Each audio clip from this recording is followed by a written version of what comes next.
તમે 52 નંબરની બસ માટે ઊભા છો?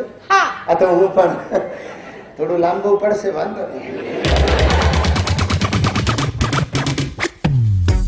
લગ્નની પહેલી રાતે શું કરવાનું હોય? ચાંદલાનો હિસાબ. આનો આ શર્ટ એને આપવાનું છે એટલે આ બાજુથી અડધું ફરી